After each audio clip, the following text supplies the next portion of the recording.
All right. So I hope people, some of you had the chance to even join the Singapore part of this conference.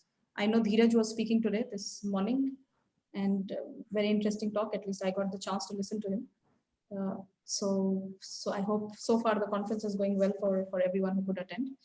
This panel discussion is a part of the Indian side of the conference, and what we are trying to understand via this panel discussion is how India is doing working and what are the major sections that we are focusing on in terms of mechanobiology, especially with the focus on mimics materials and microfluidics. So generally mimicking the biological system has been a primary focus for biological research. And to aid to that, we have always developed different kind of materials. We have developed different kind of microfluidic platforms. Most of the time try to combine these together. And eventually we have tried to come up with different kind of solutions where we could even understand how things are functioning. And today, our major focus, as I said, would be on what are the different kind of things that we are doing in India. So joining me today is our three very esteemed scientists from different parts of the country. First one is Dr. Shashi, who who I think at least visible on my screen right now, and she's she's a retired scientist, retired chief scientist, sorry, from CCMB Hyderabad. And post retirement, she has joined D.Y. Patil International University as the Dean of Research and Development, and she's also the director of School of Biosciences and Bioengineering. She did her MSc and PhD from Delhi University in zoology. Post that, she has, so during her research career, she has extensively contributed in the field of biomaterials and tissue engineering for more than 30 years now. So she has like extensive experience in the field and also from the regulation side. So I hope she will be bringing some insights from that area. Then the second person joining us today is Professor Namrata Gundia. She earned her PhD in, she earned her MSc in physics from Department of Physics, University of Pune. And then she did her MS and PhD in, both in mechanical engineering from the University of California, Berkeley, that is in USA. She did her postdoctoral work in University of California, San Francisco, and joined the Department of Mechanical Engineering in the at the Indian Institute of Science, where she is a professor now. She is also an associate faculty at the Biosystems Science and Engineering Department at IISc that she helped start. So her contribution to IISc is immense. And she is also a recipient of Ramanujan Fellowship from the Department of Science and Technology, Government of India, the Constance Tipper Silver Medal Award by the International Congress in Fracture, and is on the editorial board of Biomechanics and Modeling in Mechanobiology and Cell Migration. Her main research interests are in tissue mechanics and cell mechanobiology. So, and the third panelist who is joining us today is Dr. Amit Asthana. He did his MSc and PhD from Barkatullah University in Bhopal. He has an elaborate research experience in different parts of the world, including Netherlands, France, USA, South Korea, and Australia. Since 2011, he has been working in CCMB Hyderabad, first as a Ramalinga Swamy Fellow, and later as a principal scientist, then senior principal scientist. Since the beginning of 2021, he is an associate professor at NIPER Hyderabad. His group is involved in developing affordable diagnostic tools, which with a major focus on microfluidics, paper-based analytical devices. So we, as you can gather, that people are coming from very different backgrounds, and that would be the idea here, that we try to understand how each of these backgrounds are different in their own ways, yet try to integrate with each other to develop the field together. So my first question is for you, Dr. Shashi. I mean, it's for all three of you, but I would want to begin with you. Is that how did you come to begin in this field? Because I understand when you would have started to work, or when you would have did your PhD at that time, this idea would have been fairly new. So I don't know, I'm not entirely sure how biomaterials would have looked like at that point of time. So I would want you to bring some insights in that space, that how did you come to work about in this field, and what were your biggest challenges and opportunities in the field? Sorry, Dr. Shashi, you're on mute. Yeah. I got acquainted with biomaterials by two different roads. First of all, I started working in cornea. I was helping one tertiary care hospital in Hyderabad, and I used to work on epithelial cells and various effect of various pathways on epithelial cell growth and so I used to do epithelial cell cultures. So this particular hospital, since they knew I was doing epithelial cell cultures, I was also involved with ultrastructural studies with them. So we were planning to help some people who had ocular surface disorders. That means only your corneal upper layer is damaged, so the person's vision is compromised. He is not able to see, and the immediate treatment available to them was just put a layer of amniotic membrane over it, and it will just stay there for 3 months. If everything is all right, the person might regain his vision, or you have to again give another plant of amniotic membrane. So I just was asking her, I said, why don't we grow these cells and then put a layer of epithelial cells on the cornea only, and that's how we started working on it. And we were just dealing with the surface of cornea. And while doing that, I just looked deeper into the corneal structure, and I felt this looks like a very simple structure just to look at it, because it's just a 0.5 millimeter thick structure with a layer of epithelia on the top, a very thick matrix, doesn't have any vasculature. That's what attracted me. And then you have a single layer of cells at the base. I thought if I get these 2, 3 cell types, I should be able to construct a cornea in the lab only. It shouldn't be a very difficult part. I didn't think that it will become a very messy sort of a thing for me.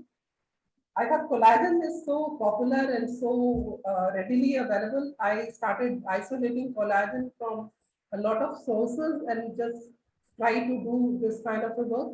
Just doing the surface was not a problem. We treated almost 1,200 to 1,500 patients by just transplanting the epithelial culture grown in the lab. So my first introduction to material was isolation of collagen in bulk and then trying to make this little structure of the cornea.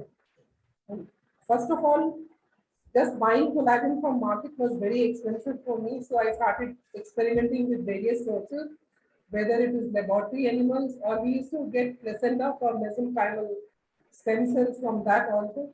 But I always used to end up with collagen from other sources, always had some amount of pigment in it. Maybe it was coming from blood.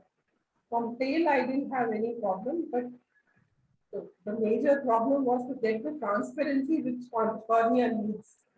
And that's where I started then experimenting with other factors which are present in the corneal matrix. There were a lot of proteoglycans and other things, but then it took me quite a while before I could land on chondroitin sulfate and then somehow make the structure transparent. But then the issue was mechanical strength, because you had to give the cornea a kind of curvature and a shape. So that is where we got stuck, and then getting material to grow those 3 layers into that structure was another problem. So somewhere this project, that's how it got a little sideline for me, because I wasn't getting the original material, the human samples only. The other road which led me to biomaterials was one conference which I attended in Thiruvananthapuram.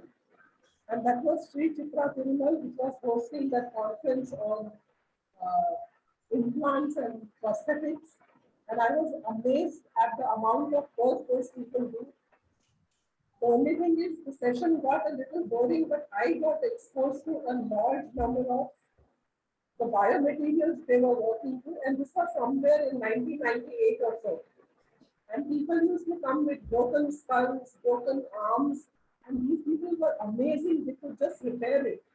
And people were back on track. So this is what led me to actually get into biomaterials a little more seriously and start working on. So I stuck to actual biomaterials obtained from laboratory animals or plant sources, and that's how I got into biomaterials. So that was a very interesting story, actually. I mean, so I understand in your case, you are mostly solution driven. So you took the problem based on the solution. I would want to know more from Professor Gundia, if, I mean, how her journey came about in this field, actually. Thanks, Surbhi.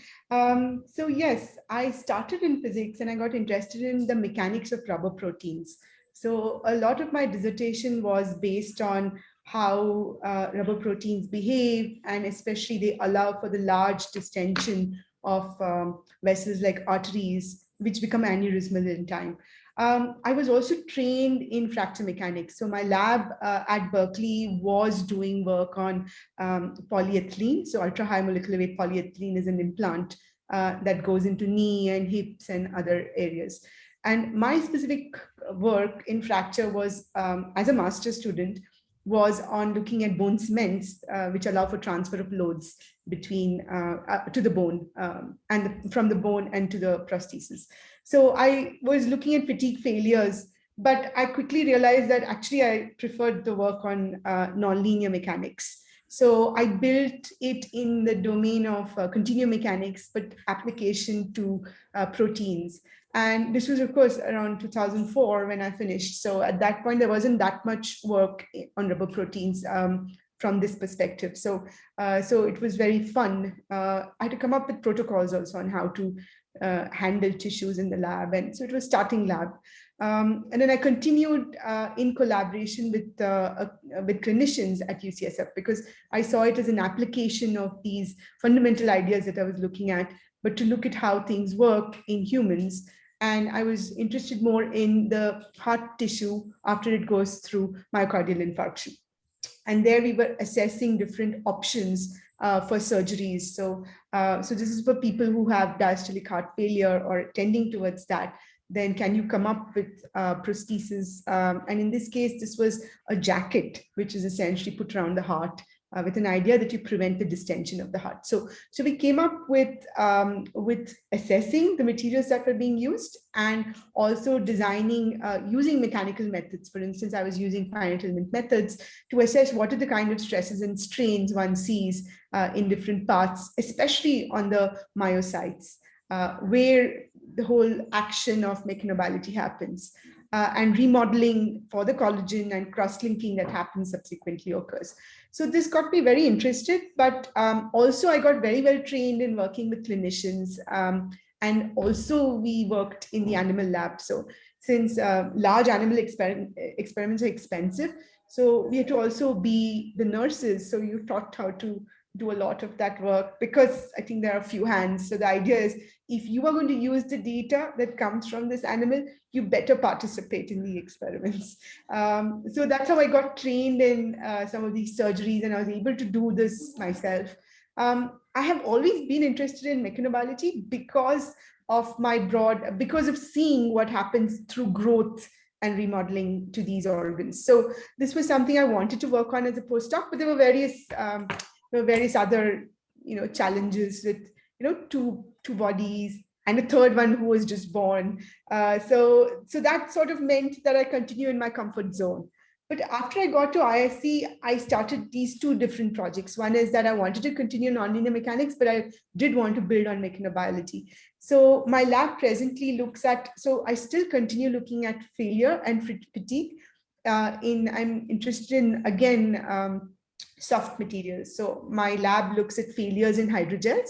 So that's, again, it's interesting. Dr. Shashi mentioned the cornea, because we are trying to quantify failures in the cornea, especially in a disease called keratoconus, where again, you have a lot of, so this is not fibrosis, like I saw fibrosis happening in arteries and in the myocardium, but in fact, this is sort of reverse fibrosis in a way, because the collagen breaks down, and so do the crosslinks in this disease of keratoconus.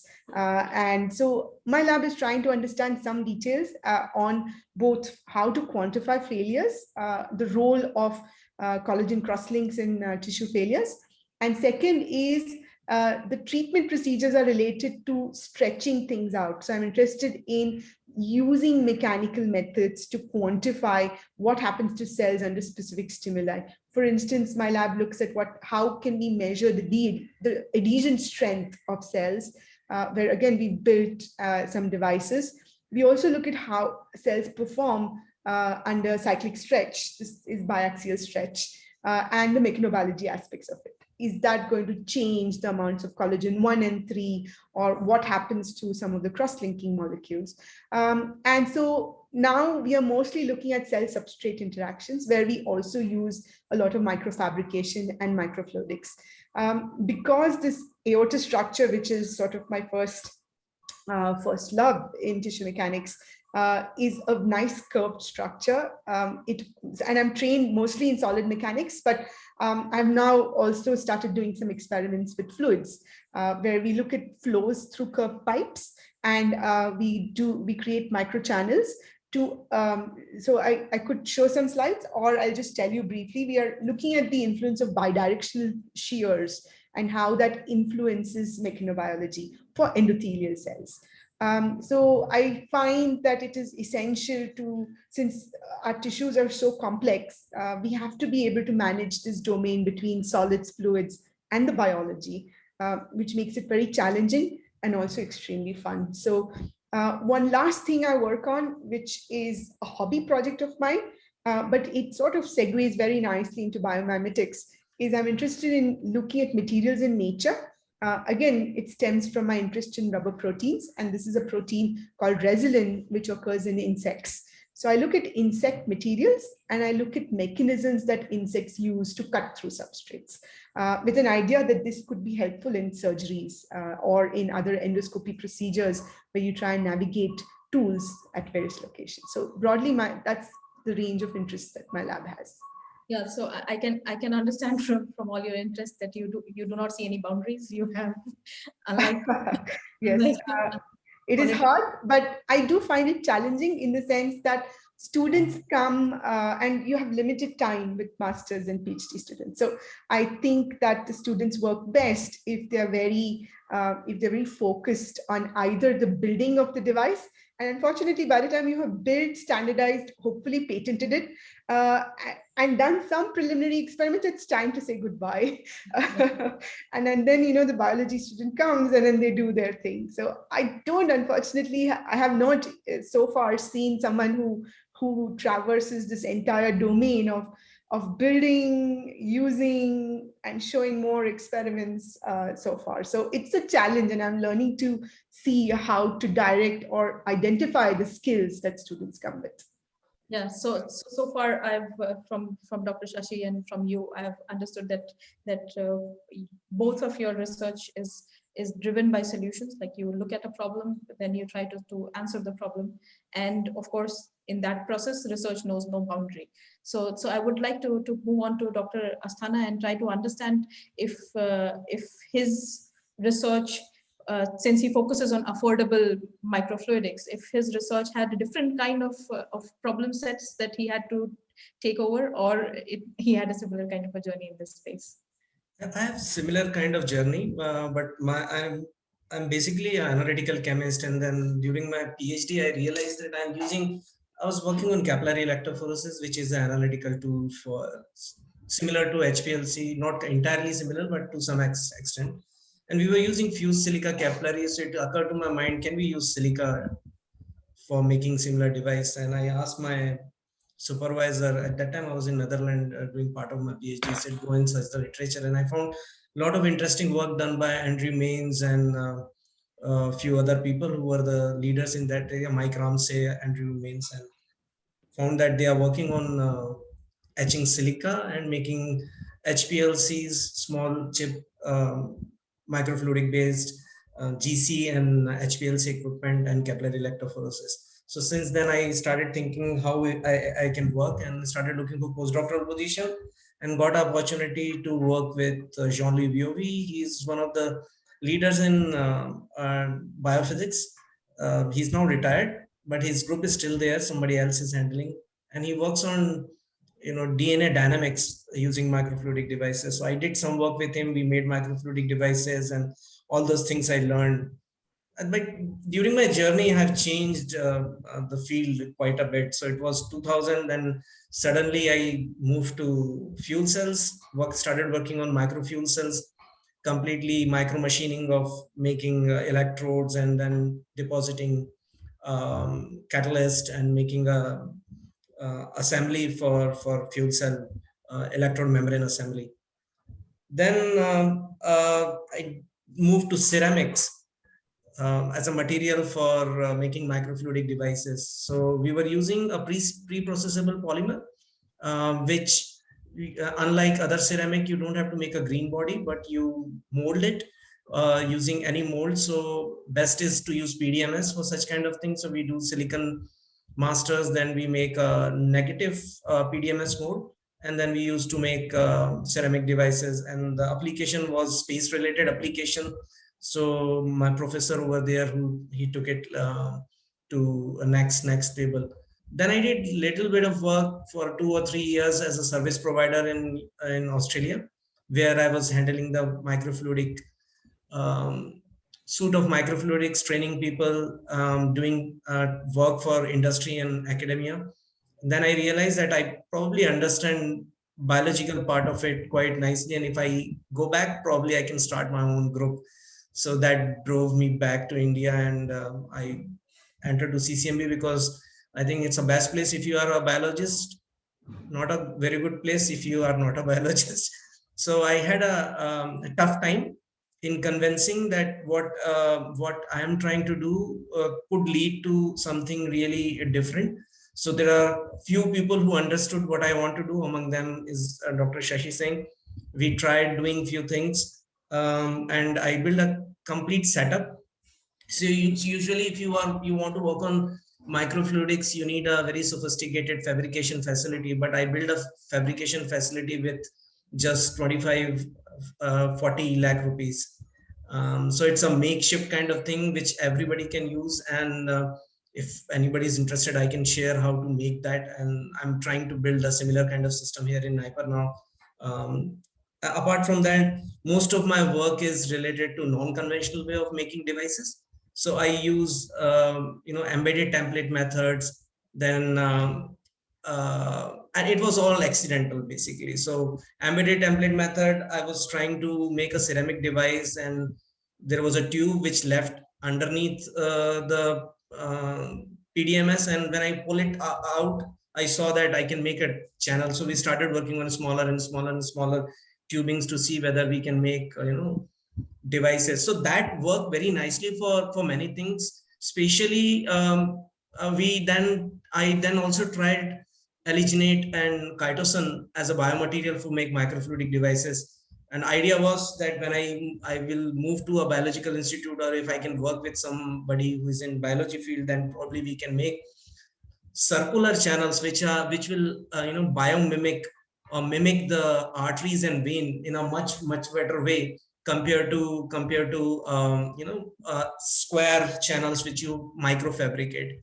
So those things are still alive, and here with my colleagues in pharmacology, we are starting some work. And in CCMB, along with another colleague of mine, Dr. Kiran Kumar, I made few devices using aluminum foil. So you can see this. This is a micro well, which is carved in a aluminum foil, and both sides of the aluminum foil behave completely differently. So we are currently writing that paper. Reviewer asked us to do some experiment more. So as Professor Namrata mentioned, these microstructures play an important role of how cells will behave.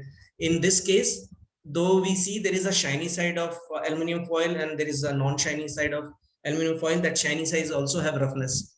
So the roughness of shiny side is about 40 nanometers, and the non-shiny side is about 900 micrometer. And differentiation of cell and is completely different. So we were working on neuronal stem cells, and we saw that within a day, we saw formation of organoids depending on how the structures are aligned. If cell get adhered to that small section, then it will start, aggregating and start making organoids. So we are trying to complete that work, and the speed is much faster. The time it take to make organoid in a flat surface, say for example a petri dish, and compared to these devices which are again flat, 2-dimensional only. Then we started thinking, can we make further progress? So we started making devices in, again, this is with neuronal stem cells. So we started putting viscous solutions using XY plotter, and we started molding PDMS against it.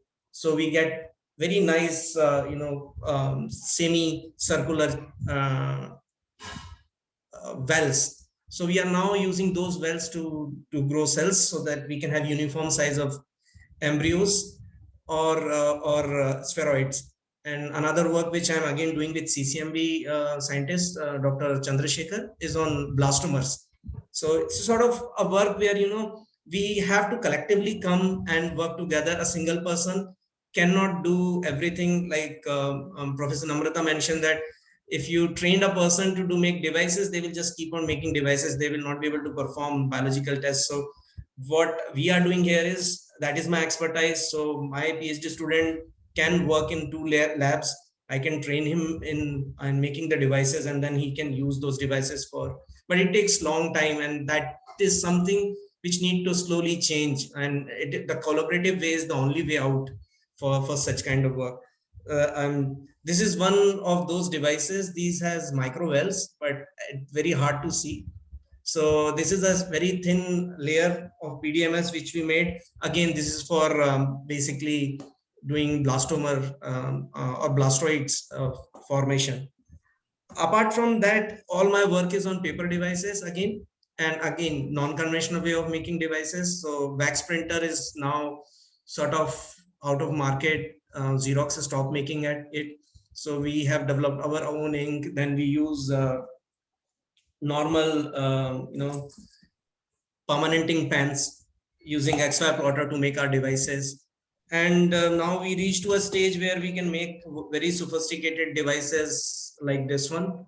This is for LAMP process, wherein we can analyze 3 pathogens: malaria, HVV, and CMV, all in a single device. So this technology, this method we have developed with a company called Micro Paper Diagnostics, that's in Hyderabad, and the owner of the company is a retired professor and her specialization is microbiology. So with her we have done that, and we have transferred that technology to a Canadian company, hoping that they can make these devices, because making such devices in India is rather tough. Though we have a vendor who can make paper devices like this one, which is a pregnancy kit, which we got it done with the help of a printing company. So, but they have their own work. So, so these are the things, if you want to take them to market or commercial, label, we have to work hard, find people who can do this, and try to encourage youngster to take it as a challenge to build facility for making microfluidic devices. There are handful of companies in India who can make microfluidic devices, but there is not a single company which can make devices for people like us. So either we should have our own lab, or we have to collaborate with someone. And if we want devices in bulk for testing a good devices or better devices, if you want to say it in that way, then they will cost a lot.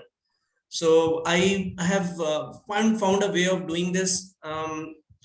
In research, nobody will stop you to copy a particular structure. So that is what we are doing. If somebody will come to me and they will ask me that I want to repeat such kind of work, so I'm helping them in making the devices by replicating them. So that's one way of surviving at the moment, but we definitely need people or players who are ready to come and help researchers in India to make microfluidic device in an affordable way. So that's what we are also targeting along with my colleagues over here in medical devices. We're trying to see if we can build a facility and help everyone in making the devices, because not everybody can have sophisticated lab. In fact, we have started working with two colleges who are affiliated with Osmania. They cannot do such kind of work at all. So we have started working with them, helping them, and based on their suggestion, we modify the devices. It's early days, but hopefully we will be able to come up with some plan so that everyone who is interested in working on microfluidics can take devices from us and make the devices, and it will be totally collaborative kind of work, wherein all the fabrication facility and every expertise will come from our department. So this is what we are currently trying to find more people who can ready to work with us, take our advantage of our expertise in fabrication, and also affordable, making affordable microfluidic device, let it be lateral flow device or a paper based device or a PDMS based device. Thank you. I Thank you, hope Dr. I answered your You have question. answered everything that I would want to know. Just one second, Survi. Yes. Amit, you forgot about our plan to do a dialysis thing. The renal dialysis device, we decided once. Yeah. Sorry. There are so many things which Yeah, are there we in never the think of pipeline, and actually. so, and also myself and Dr. Shashi Singh wanted to work on 3D printing. So we made a 3D bioprinter. In fact, we did some work on our 3D printer. We have modified it, and so that it can work as a bioprinter. Now I'm building a bioprinter over here again with a company called Away Biosciences. So we are in collaboration with them. We are trying to build a multi-nozzle, multimodal, multi-mode 3D printer. So once that's ready, I think I will start contacting Dr. Shashi Singh for collaboration, because we would like to use the collagen which she had developed in her lab a long time back, which is a very, very unique material. The way it works and the way you can solidify it, that's a wonderful thing. So yeah, there are a lot of things going on, but my main interest is that if I can make the devices, I can give it to biologists like Dr. Shashi Singh and my colleagues over here. And if they can utilize it, it will be wonderful. Yeah. So thanks, Dr. Asthana. That was very interesting to know how you are focusing on making these devices cheaper first, building them on their own also, and then making it available for people who cannot afford it at the first place. Because this is one problem that I have realized ever since I came back to India, that all the technology and all the development in India is sort of exclusive for certain kind of institutions, and not every institution can afford what the best of the technology should be. So in that space, I would want to come back to Dr. Shashi actually, and I would want to understand that how low cost, I mean, how do you see the low cost possibilities in this domain? Like Dr. Asthana has already mentioned different kind of projects that he has been working on, including aluminium for a mold. I mean, that is impressive. And I understand that would have been very difficult, but because aluminum foils can very easily crumple, and you cannot use them as a mold so easily. So I have a lot of scientific questions for you. I will come back to you separately. Sure, please. So separately, I mean, beside this panel discussion, because I would not want to extend it into the scientific area too much. I have a lot of questions for you. Maybe I'll visit your lab soon. That would be easier. So yeah. So I'll come back to you, Dr. Shashi, in that zone. That how do you see the low cost possibilities in this area? I mean, what did you try on your own, let's say, or what you have seen around yourself happening? Yeah, see, everything specifically in India, even if you have a huge grant, things really become very expensive if you are working in biomaterials. Nothing is cheap. Even when I started with collagen, I actually took what is available in the market, and it was beyond my pocket by any means. So I started looking at whatever possible sources, easy sources to isolate collagen, of course, standardize the procedure, remove the kind of pigment so that I could get a transparent cornea. And I achieved that. And this is just about material, but even for small things, you can't afford a bioreactor. You have to think of devices on your own, small devices, and specifically in a biology lab, where in a place like CCMB, everybody is working on a gene or a protein molecule, and then just goes around doing Westerns and PCRs, and everything is over for us. To devise a small thing or to come out with a small organelle or organelle, we have to really think of cheaper alternatives only. And we, in fact, put in a lot of our effort and time into thinking how to go about this to overcome what is lacking in the lab, first of all, as well as to look for alternate and cheaper biomaterial also. That we have to go along when we are doing research in this area. Yeah, all right, I thanks. think that was your question. Because of the rain, I can hear very clearly. Yeah, that was my question, that how Okay, do all you right, all know right. about research in India? I mean, because you guys have been working in India for quite some time now. Yeah. And That goes parallelly with us. I mean, you can't just depend on whatever grants are given to you. They're just too, materials are too heavy for your pocket. Right. very true, very true. And also from the fabrication side, because I mean, it's not just in India. Yeah. When I was working in Singapore, even though we had a team for fabrication, maintaining those machines is a task. I mean, it takes immense amount of effort and money to maintain those machines also, and not every institute can afford it. Plus, let's say if the machine is not working, fixing it also takes some time. So how do you go? I mean, so now I'm coming back to you, Professor Gundu, to understand how do you, since you're working in one of these premier institutes of India as well, and then how do you take up these kind of problems? How do you think of low-cost solutions? Yes. So just because I'm at IIC does not mean we don't care about money. Let me first make that absolutely. I understand. That's right. That's why I said that it's a general problem in India. Of course, some they're slightly more privileged, but it's a general problem. Yes. So I want to highlight a couple of things that, yes, I think our institute and IIT Bombay were one of the first few in the country to set up fabrication labs. My colleague, Professor Rudra Pratap, was spearheading this whole initiative, and he was able to pull together the money and set up this very impressive facility, in my opinion. And they also set aside some money for researchers who wanted to play around with some of their ideas. And I think it's very important that we recognize that people everywhere do not have these kind of resources. Like you said, getting money for maintenance is a constant job that I have in my lab. I have 3 or 4 constant, what shall I say, workhorses, which are also my babies. So it is extremely difficult to find money for maintenance because very few grants will give you money for AMCs.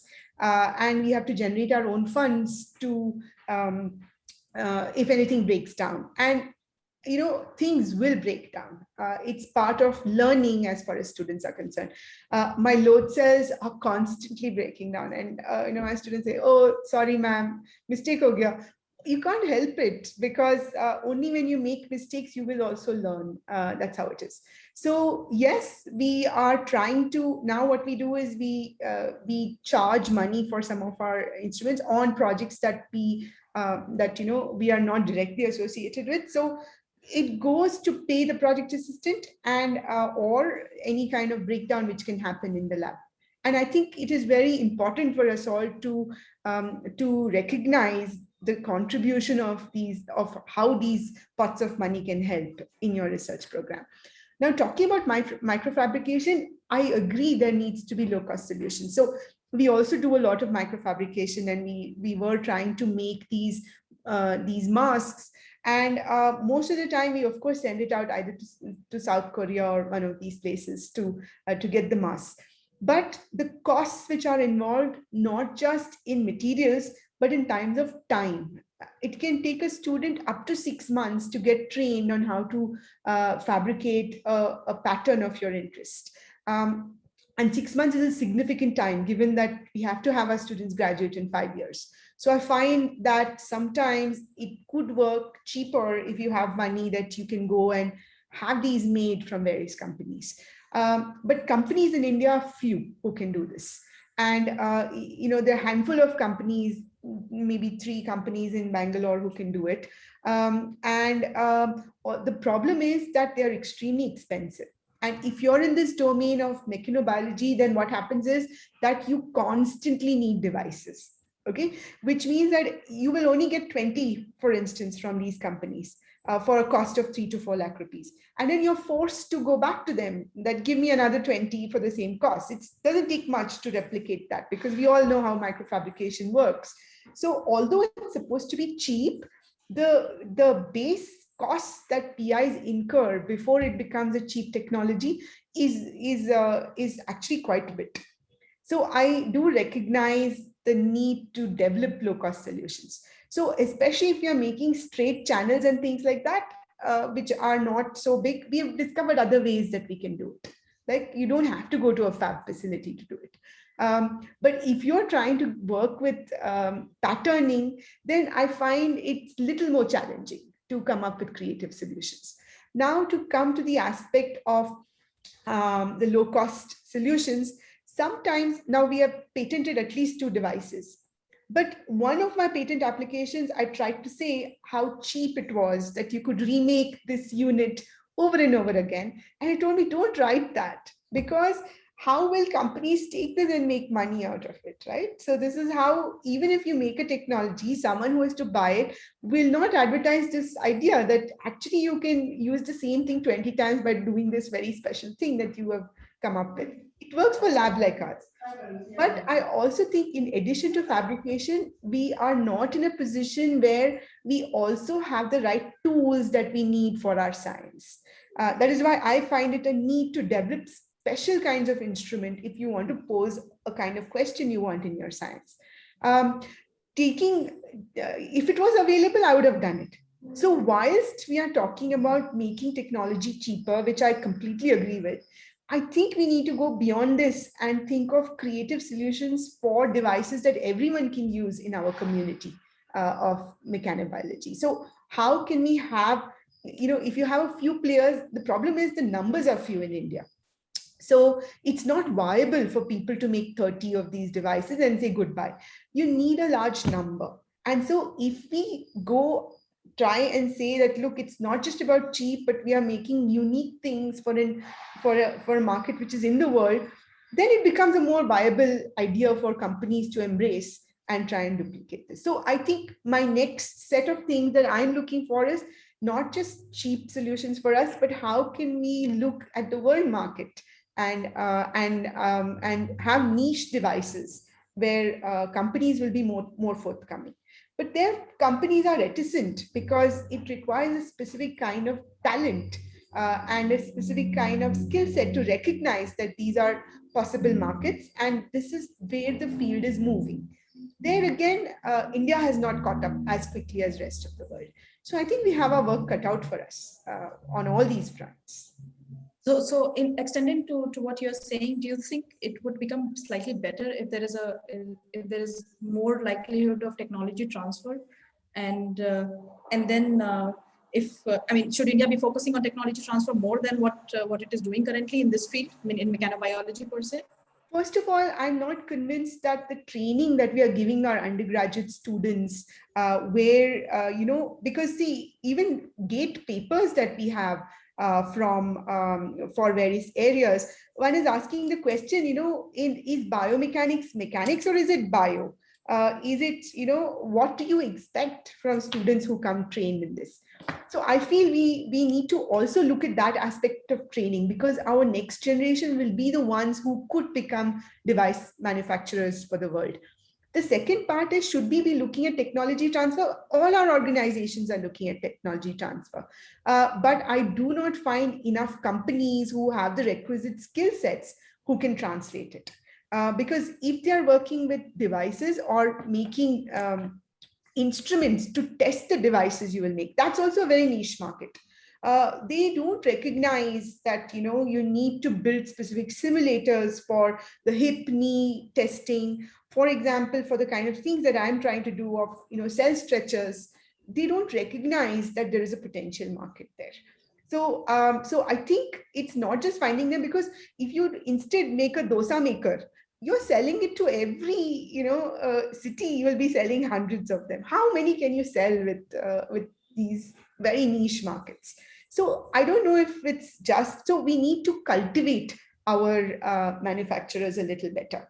I think in our Indian meetings, if we introduce device makers and manufacturers, and they get a sense of what the industry looks like in India, maybe they start accepting us in a few years' time. So that would Yeah, be so, my thought about so it. that's a very interesting point that you brought, that there could be a lack in the understanding of the industry itself, that how these technologies could be revenue generating as well. So I would take this question to Dr. Asthana in this case, because he has already associated with some companies, as he showed some of his devices already, and then how did you go about it in terms of translating your devices? I understand that commercialization is still a problem in your case. So how do you think technology transfer is a problem, because these are saleable devices? I mean, in my understanding, especially if you look at how COVID has kind of changed the way we are taking the diagnostic devices right now. So how do you think? Do you think that we are progressing towards a better part of this problem, or do you think we are still stuck somewhere? We are still stuck somewhere. And before I answer your question, Abhijit has posted a question that should we start a consortium where we can exchange the tech and expertise? And I'm completely agree with Abhijit. Abhijit is one of the heroes in this area. The kind of work he's doing with many people in Bombay is extraordinary. The way he's collaborating, I think that is the way we should. I completely agree with Abhijit that we should have a consortium, exchange the idea and expertise. Coming back to your question, whatever Professor Namrata has mentioned, that is absolutely correct.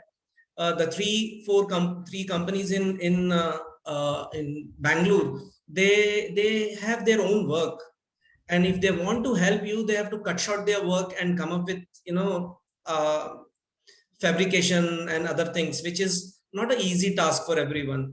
So for that, we need a company which is dedicated. There are some models already there in the world, and either some of few of us should come together and we'll probably talk to DST DBT in making such kind of facility. So I told you that I was working as a service provider in Australia. So Australia, they have a company now called, initially it was a federal government funded project, and the company is called as National Fabrication Facility. They have 6 nodes now, I think 7 nodes, and all of them are specialized in different area.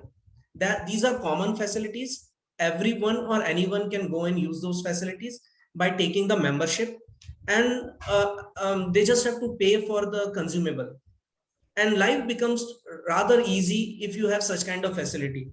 Similarly, in Australia itself, they started a company called Minifab, which is now purchased by Corning. That company is not interested in your IP. They are just interested that you give them your idea, the device which you want to make. If they feel that it need to be modified, they will modify it for you and make the devices. What they want from you, or a company who is giving them a turkey job, is that the device they will make, and there will be their symbol that devices are made by Minifab. So Minifab, their business model is sort of a success. They have their presence in Australia, they have their presence in Japan, they have their presence in US. So they have fabrication facility everywhere. I was trying to pull their CEO to come and work in India, but the exact reason which Professor Namrata has mentioned, they were little hesitant in coming. We have handful of people who are working on microfluidics, and we have to publicize how microfluidic devices can work for different application. And once we have huge number of people working and requirement for device, probably these companies will come up. But at the moment, the most easiest task what we can do is, maybe DBT has a scheme called Saksham or something like that. In that, few of us can come together and make the facility, and then that facility, there are hundreds of trained people who are ready to work. They are looking for job in such area. We can put them there. and we can have membership so that devices can be made easily. As already mentioned, that mask making is a huge problem. So you have to, even if you want to make a transparency mask, though there are some company in Bangalore, they can make good mask, you have to send it across. But we have in CCMB, we have purchased a mask maker, which was quite good for making devices in the range of 25 micron and above. So that was working fine. So those kind of things can be established, and initial work with not so small devices can be done, and later on, if you are successful, those technologies can be tested with other people. Maybe contacting Minifab to start something in India, and those kind of initiative we have to take. As far as commercialization is concerned, all my devices are paper devices. Again, there was only a single company which used to make paper devices, that is Whiteside's Diagnostic for All, which is now closed because of their business plan. Their business plan was to take money from Bill and get Melinda Foundation or Amazon or from the other companies as a CSR, and then make devices, make it affordable and sell it. But you have to feed your team also. They forgot that. So that plan failed. And now that company is purchased by a company called Syntera. Again, their cost is quite high. So for this device, which I have shown you just now, which a Canadian company wants to take us, when we fabricated that in our lab in a short, very small amount, it was costing us somewhere around 10 rupees. While if they will make this device for us, they are charging us about $3.5. So significant increase, because they have to pay. So the labor cost is the main thing. Then they are not ready to share what they have, how they are manufacturing these paper devices. So now I am trying to convince them that they should come and open a shop in India, and we are talking to AMTZ regarding this, because they have very good incubation facility there. So let's see how things will go. Apart from that, Pragati Printers, of course, in Hyderabad, they came up, they actually invested about 25 lakh rupees in making, they felt that it will go a long way, but somehow it didn't went the way we wanted it. But I think I will initiate that again and see to it that, they are very good. They are absolutely fantastic. And if you want to make paper devices, you need a person who is expert in printing. That's printing meeting micro technology. And if you can just tell them how to do the things, they will be able to do the things. But there is a barrier or language barrier which need to be we have to overcome. Otherwise, again, we have to look towards West for making the devices. So affordability is a problem. Making affordable instrument is something which can be done.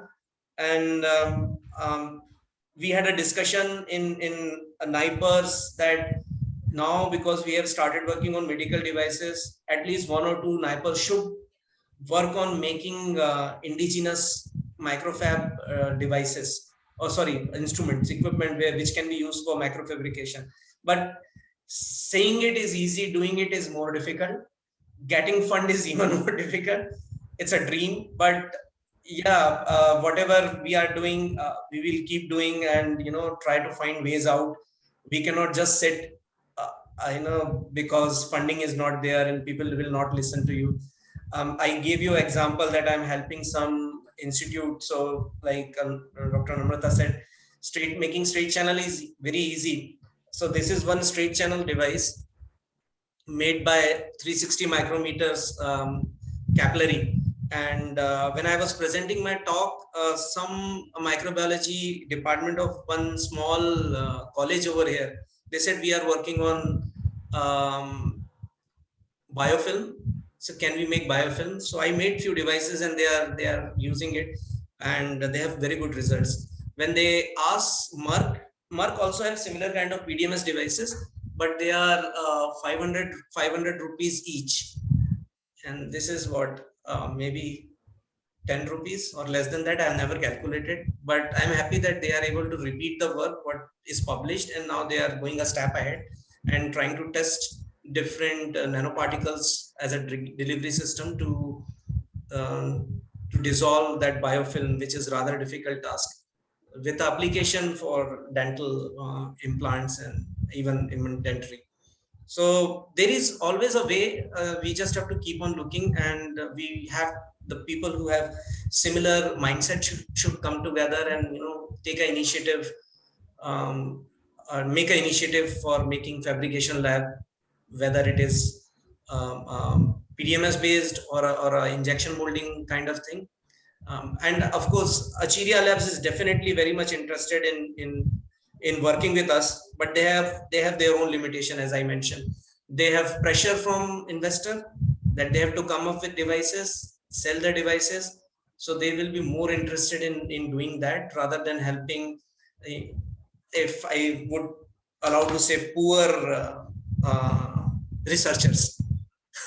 So that is what my feeling is, but I think all of them recognize one thing, that there is a need of such kind of facility in India. Even maintaining such facility is also expensive. So something which is in between, wherein you don't need a very sophisticated infrastructure. And I have shown in CCMB that without having very sophisticated instrumentation, you can still work. So probably that is the way to go. So thanks, Dr. Asthana. That was some very interesting stories that you told about how you are helping others, and also how people are benefiting out of it. So I'm really glad that you shared this story. We should be sharing more such stories to inspire everyone else. As you said, and also, sorry, Dr. Majumdar brought in that we should have some sort of a consortium where people can discuss different aspects of their research more easily, and also help each other in terms of technology transfer if possible. So one thing, if I can interrupt you, Sonam, sorry. One thing is that we all look for patents. We should actually, there is always pressure for us, but few things which others can use, I think we should just avoid patenting it. We should just publish it and share it with our colleagues. And most of my work I have not patented. I've just patented devices which are useful for some commercial application. But when it comes to fabrication, I think we should just share. What is the problem in sharing your idea? And you alone cannot do everything. There are thousands of things which you have to do, and if you are greedy that only I should do this, that's not going to work. We have to share whatever knowledge we have. We can improve by doing that. Indeed, that's like the incident story. I mean, I hope just it doesn't happen to you as well.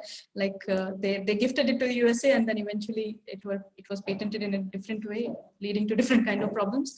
Yeah. So from at this point, I would want to bring in Dr. Shashi to see how technology transfer is also, I mean, becomes a problem because of regulations as well, because she has been associated on that side. And I know she has another appointment. I don't know if you can make more time, Dr. Shashi. We'll continue. I told them to continue with the. Okay.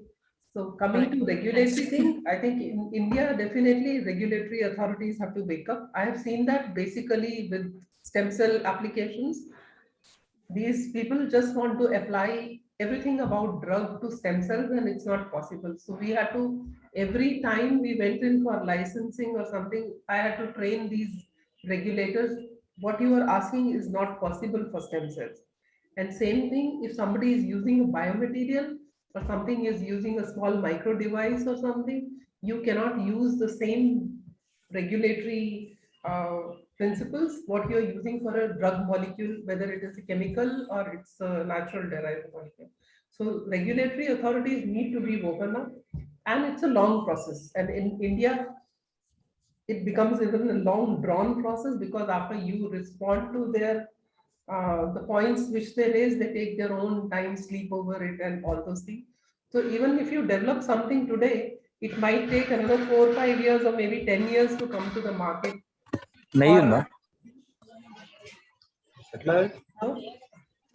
yes, so it's going to be a very,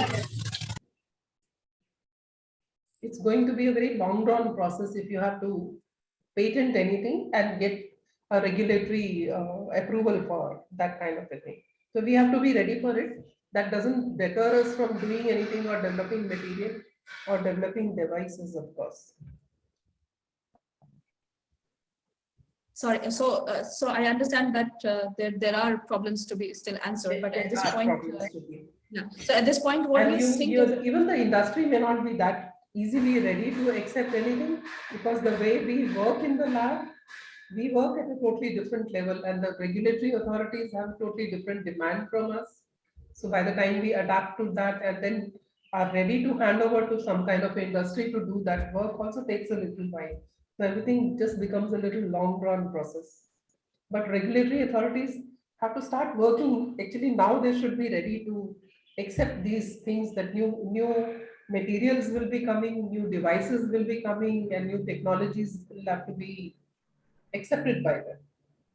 so at this juncture, if I'm just trying to understand for people who are coming to the field, especially for those people and also the early researchers of the field. I'm just trying to understand, what do you think are the opportunities and the technologies that people should be looking forward to in this area? Sorry, this is for you, Dr. Prashant. Biomaterials, there are Yeah. huge opportunities. See, when we talk about biomaterials and micro devices, of course, we are looking at something which is going to be useful to a person, to a human, either as a biomedical device or an implant inside the body. So apart from the standard compatibility and everything, we still haven't reached that stage. Like a lot of things which you implant, sometimes if they are not attacked by the immune system, you'll see a collagen sheet formed around them. So basically, it has been not rejected by the body, but not accepted by the body also. It is somehow doing its job, but over a time, it tends to fail. Then we move on to biomimetics and we try to imitate what is there inside the body. We haven't reached that level. Of course, we are nearing it. So opportunities are galore. You have a lot of materials available. You have a lot of new materials coming up. And I actually look forward to smarter material where you make them inductive, make them responsive to the body, and all those things. So that field also is opening up. And to help us into that field, of course, we can use AI and other associated technologies to probably reach it faster and develop even newer material. So apart from the natural material, the composites, the synthetic material, everything, you have a lot of opportunities coming up to not to let's talk about only biomaterials, to develop a lot of biomaterials also. So yeah, as you mentioned, there's a lot of scope in case of the synthetic biomaterials. I'll want to go to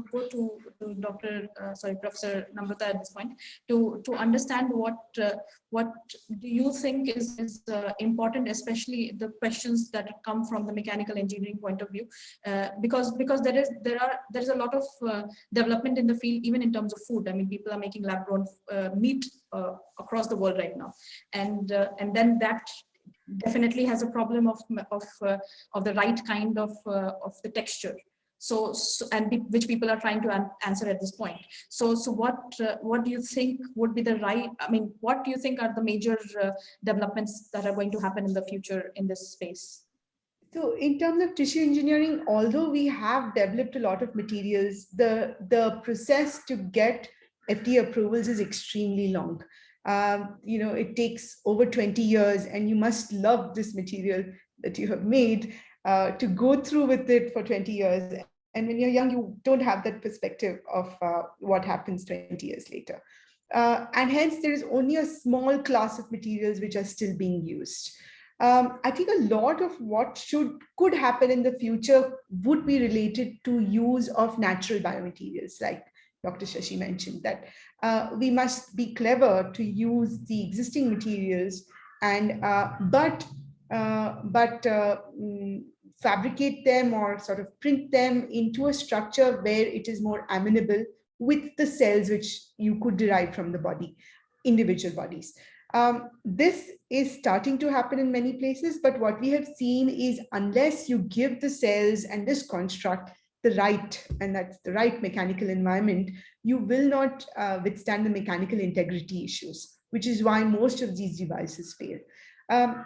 Here, I think whilst we are building into a better understanding of what does this mechanics contribute in terms of what the cells do inside these tissues, we need to also develop, like, I know in Medtronic, where a lot of my lab people would go, and I also had some collaboration with Medtronic when I was in the US, where we would see this room full of these devices, which would be testing various heart valves, or just subjecting them to n number of fatigue cycles.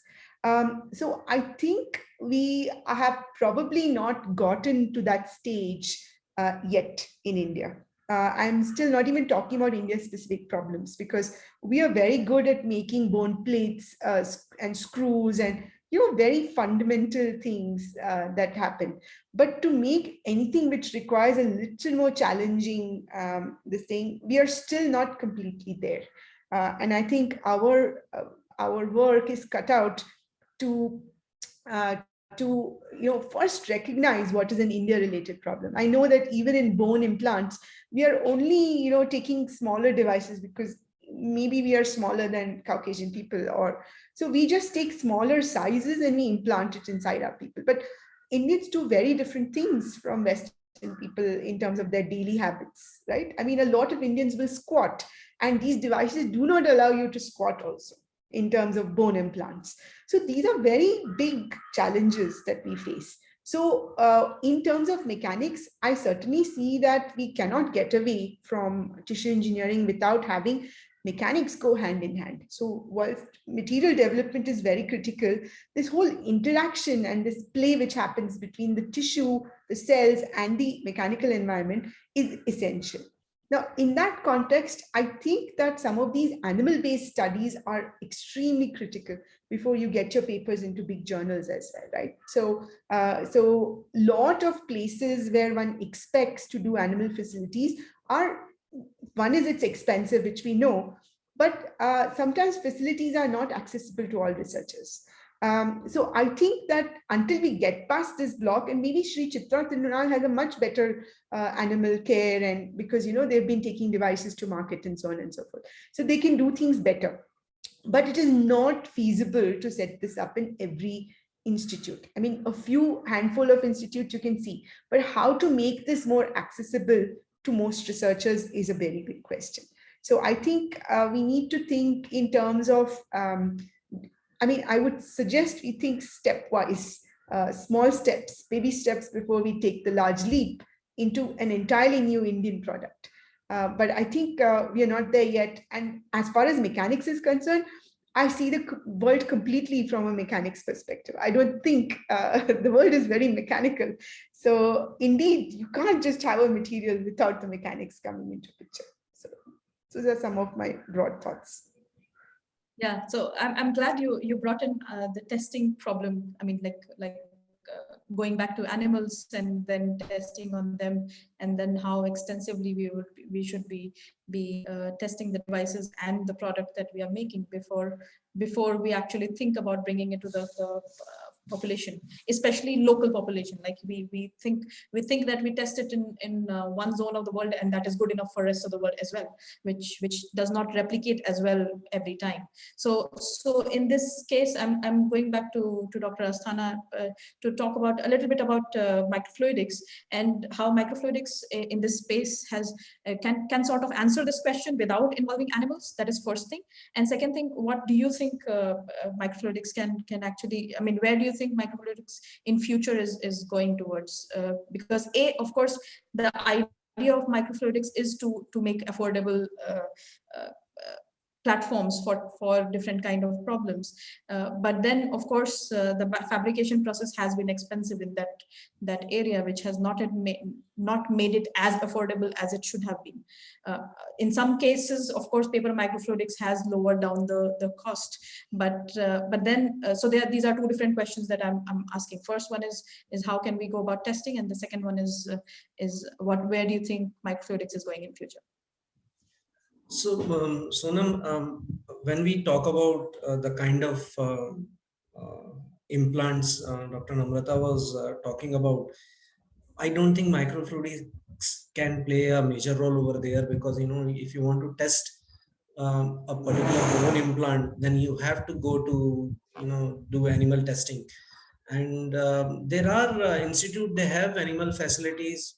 All the NIPERs have animal facilities where these kind of work can be done, but you have to have contacts over there. And like CCMB also, they are people also working on that. But I think all the NIPERs are now making animal facility even bigger, even for bigger animals. That is the plan. So that's one possibility. But apart from that, for other testing like personalized medicine, organ on a chip kind of work, we are far behind the Western world.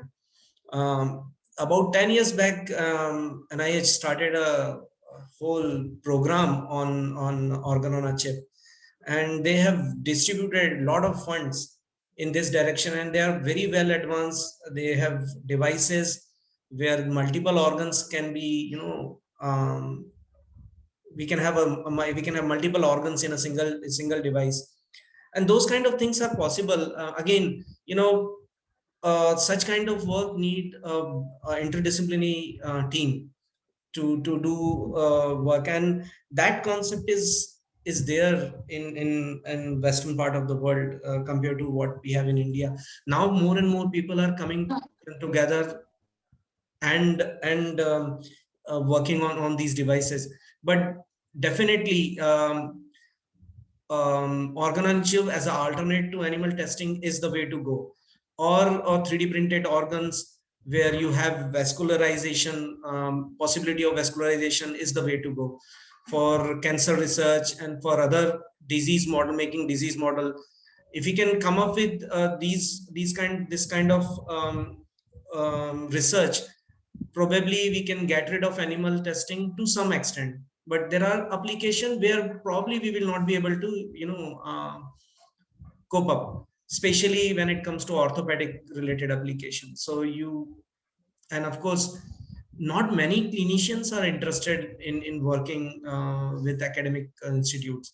Fortunately, I have a couple of orthopedic surgeon, and with them we are trying to see if we can make 3D printed knee joints and other things. But I have absolutely no idea how we will take it further apart from India. In India, getting regularity, these things, there are consultant, they can help you. But as Professor Namrata mentioned, for FDA approval, it will take long time until unless you have a material which is already being known and for its biocompatibility and acceptability into body, it's fine. Otherwise, with new material, it's a long way to go.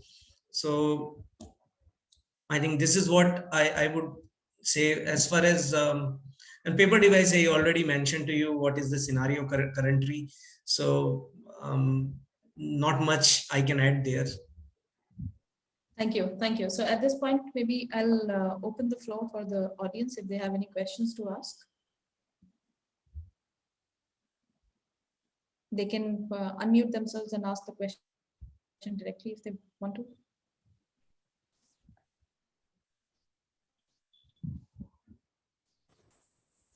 Good afternoon, panelists and ma'am. I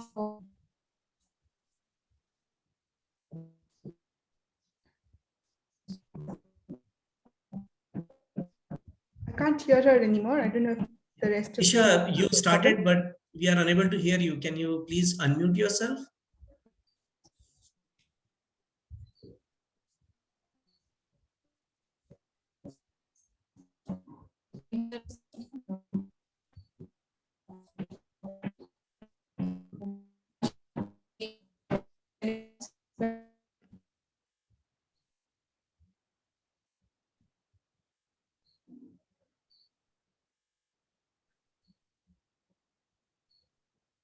So and I think you are the host now. Probably Sonam I don't know got how I disconnected. became the host. Maybe she got disconnected and I Yeah, automatically I think became so. the I host. think so. Okay, Diksha, we can't unfortunately hear you. Maybe you need to unmute yourself yeah. Yeah. We have a power cut. I think Surbi will take a while to join through her No phone. problem. We can continue. Yeah. We can Yeah, continue. you can continue. I can take over as the host. Yeah. Um, Yeah, no problem. okay, I guys, Diksha, add give one her, thing. sorry, Dr. Shashi. I said I just wanted to add something. See, for Please go ahead. testing any kind of a material for tissue engineering or for bone implants and other things, the only place to go is Sri Chitra Tirunal. And anybody who goes there has to wait for queue because they have their own works also going on. So, And then there is no other place who does it. Dr. Shashi, all 2 NIPERs are starting such facility, but it will take a time, a year or year and a half it will take to get the NABL accreditation. NIPER Hyderabad is starting this facility and NIPER Ahmedabad is also starting similar facility, but it will take a year and a half time. Initially, when we were working, we had started at CCMB also. But later, after Lalji left, we had to stop because of various reasons. And I think that was just an example I gave. I gave it as an example of the critical need for India-based solutions. That was the point I was trying to make with an example. And the second point I was trying to make is their animal facilities. I agree, even IISc has a really good animal facilities, but if we have to encourage this sort of work in various institutes, it is not feasible to have access to animal facilities that easily because these are expensive places to maintain. So that was the sort of idea I was trying to bring up. That and Sri, what I always felt was Sri Chitra Tirunal started work sometimes in 80s, and they developed so well. Yeah. And I'm surprised that we never tried to replicate any kind of any other place like that. And there were so many people who are already working on materials. You have a whole lab dedicated in Jamshedpur. You have a lot of work going on in even Bhopal in CSIR labs. Many people are working on materials, but then you don't have a place where they can do their testing. Yeah, Dr. Surbi is back. I don't know how to transfer my host status back to you. Sorry, that's fine. I can claim it. Sorry. So I'm really glad that you guys took over the discussion while I lost my connection. And I did not want to disturb your discussion. So I think maybe Abhijit, we would like to hear from you also. You yes, are in the field, and if you can also speak a bit, it will be really good. Yeah, I wanted to bring as well. I was just not sure if COVID is allowing him to speak right now. So yeah, I am in hospital, but still I can talk. Okay. We are very sorry. I hope you are recovering fast, Abhijit. Yes. I'm doing well. So actually not a comment, but I was actually thinking of asking a question to all of you. That it is, it is not a general statement, but still in my opinion and experience, that when we are talking about the biomaterials or this microfluidic people or the mechanobiology people, what the kind of solution that we have, I see that the hardcore biologists, they have some kind of, again, not for all, but at least majority, they have a kind of a resistance towards, accepting these solutions. What I'm trying to say is that, say like the microfluidic device that we make, if many hardcore biologists take that and use to ask their own questions, probably the field can grow, at a much faster rate. So is it just my experience, or you also think in the same way? No, Ajvijit, I am all for you. I left CCMB because of this particular reason. I being a hardcore biologist, I found it difficult for people to accept that I am doing this kind of work. I have a zoology background. Yes. And people used to say, why she's wasting her time? I mean, I don't know why they didn't understand that it's so important. You're so how happy growing. I want to come in here. I have the contrary contrary things happening. I see a lot more biologists who talk to me now. And they say, can we apply this technique that you've developed to some of our systems? Most of the time, it's me holding the train because I'm thinking, I don't have time in my life to do this. So I see a lot more people, especially with, I don't want to be an ageist, but especially with the younger trained people who come back from, various US universities or, MBI Singapore and others. They are already sold to this idea of mechanobiology. It's just there is resistance or there is fear of not being able to do it well or interpret the results well. So they certainly are looking because, the impact is a lot huger and they see that this is where the wind is blowing is towards this mechanobiology idea. So in fact, I think a lot more biologists are convinced about this. And we know this also because there are so many bio clusters which have come up in so many cities. This is purely DBT based initiatives where they set up bio clusters, maybe in Hyderabad, in Bangalore, and maybe in Bombay as well. Hyderabad, certainly. So I think bringing people together is a nice way to foment these ideas. So I see that I have it a lot more easier for some reason as compared to maybe some of you. So I agree that youngsters are coming. So the lot who is older than us probably is not that comfortable with new technologies. So yeah, but maybe Abhijit, we have to collect people who are ready to work in this, making a consortium, as you mentioned. We should have this kind of meeting maybe once in 2 months or so, and then have more interaction and make a bigger group or consortium, share ideas, share facilities, and work out something. So Professor Pramod Pularkar at Raman Research Institute actually started a living mechanics or something like that it was called. Living mechanics meeting where he brought together people once every 2 years. It's actually a lot of work, and I think he hasn't done it in the past 3 years or so. So what Surabhi is trying to do is much appreciated. But the problem is how once it starts, you need enough, you can't depend on momentum to keep it going. You need to earmark time and you need to earmark who does it. And that is where I think a lot of these ideas fall. So I think we are seeing a core, a good nucleus of people who are willing to work in the area or trying to do something for the field. So I think, for example, the Indian Biophysical Society is a very nice forum where now they have an entire session on mechanobiology. And these can be taken to different universities as well and hosted in those places. So there is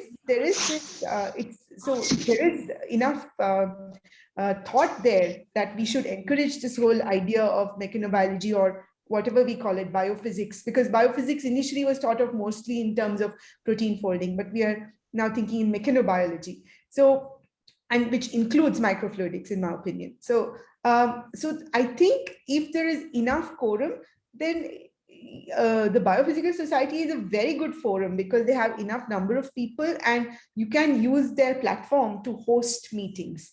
I'm sure they'll be more than enthusiastic about such a thing. So, and now that everything's happening online, but someone has to take the initiative, and I think that's where it breaks down. Maybe Abhijit. Namrata, you are now passing the ball. No, actually, sorry, sorry, Abhijit, go ahead, please. No, I was saying, so that as Namrata said, that the Biophysical Society can be a starting platform, or in fact, starting our own society of, this aim, mechanobiology, materials, and microfluidics kind of together. So that probably can be a starting point that we should kind of think for in coming years. And probably, we should start it sooner than later, because this is the time.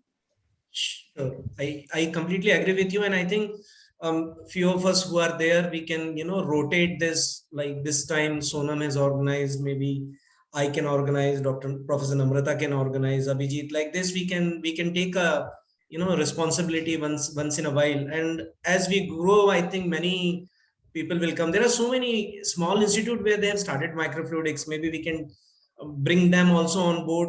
They will also grow, and they can also organize such things. So if we can make a society, I think it's a very good idea. Making a society is not easy. I have made one as the Indian Fracture Mechanics Society, Indian Structural Integrity Society. It is not an easy proposition. I think there are a lot of legal ramifications, and those are other issues. It's easier to write off something like a biophysical society. So, Okay. because like I said, you need money also in the kitty before you start making societies. You need a website, someone has to do all this work. And I think we all get very busy in our day-to-day work. So while we are all enthusiastic, my worry is it will not have that, it will not last unless we have very dedicated persons. So it's easier to go off with a theme of mechanobiology in biophysical society. And once it gains momentum, then you make your own society. And that's much easier, I think, in the long run. That's a fantastic idea. Yeah. I completely agree. So maybe Professor Namrata, you have to take an initiative and talk to this society that we want to have another. So I have to also give my disclaimer. I'm also one of the members of the Indian Biophysical Society. Okay, then it's good. It makes life easier. Even. It makes life very easy. So, it just requires, the thing is that I have to check on how to go about it. I think Professor Madan Rao at NCBS is now heading this part. And I think before it was Professor Jayant Udgaonkar. So it might be, they are very, and Madan himself is in mechanobiology. So of course, he will be convinced about the importance of having this. The idea is who takes initiative to host a meeting, and it has to be an online meeting. Because none of us are traveling anywhere for at least another 6 months, the way things look so far.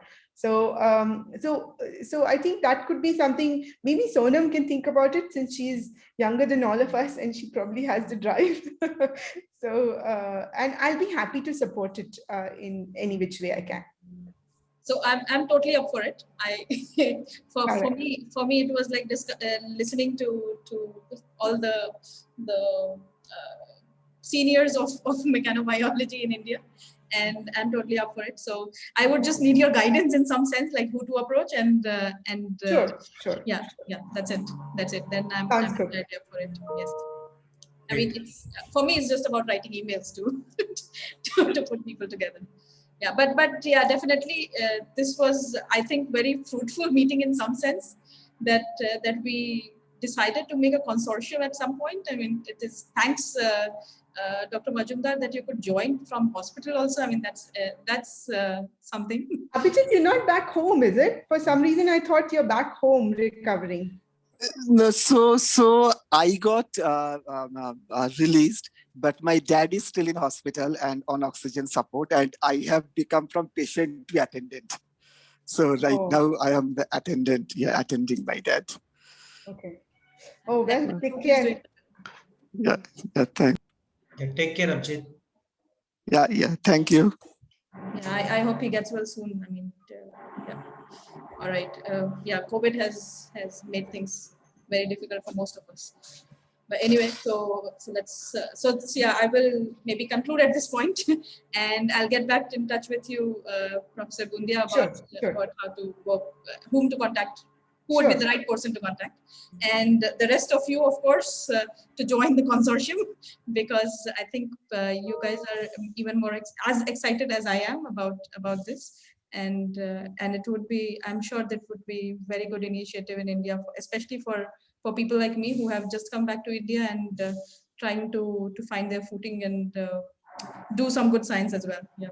All right. Thanks. So happy to support in any way, Surabhi. Yeah. Thanks.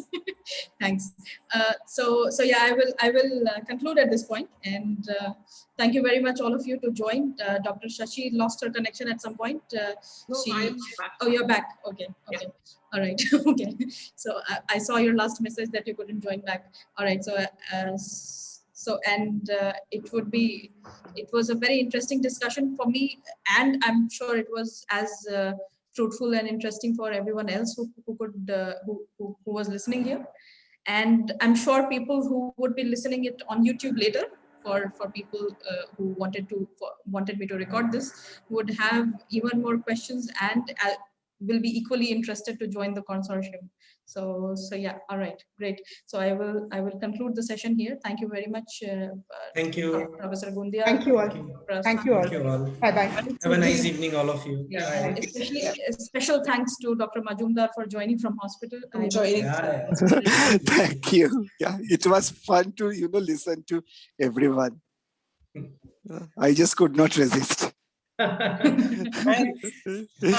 Thanks. Okay, Thank bye. you. Bye-bye. Take care, everyone. Thank you. Bye bye. Stay Very safe. I think I'm host, so should I end meeting for all? Yes, please. I cannot stop the recording anymore. All Sorry. right.